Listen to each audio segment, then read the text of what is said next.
Hey y'all, so I'm going to be showing you how to change out your license plate lights, and after I got home, I checked the mail and I happened to see that my husband, who is deployed right now, he sent me some LED license plate lights, so I figured I'd record and show everybody how to do it, even though it's pretty simple.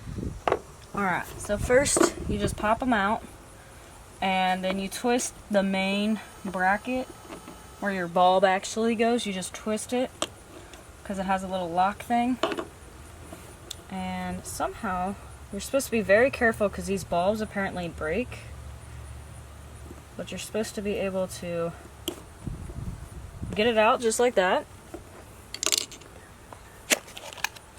and literally the next thing you do is you take a brand new one, and since I have the LEDs, it just hooks up right where your bulb was.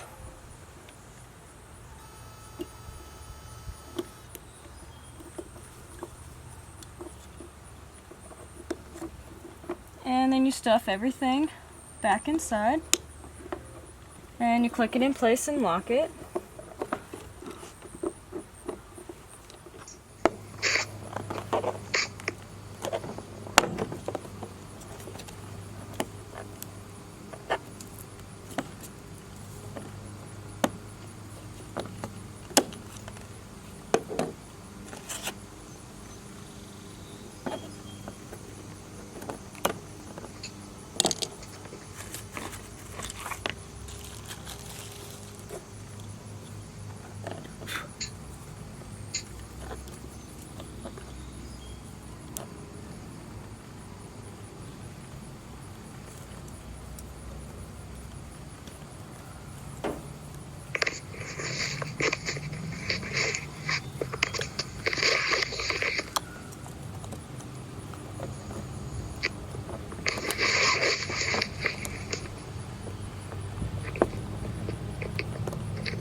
There you go. There's a quick and easy way just to change out your license plate lights, even though they're already easy to change out of.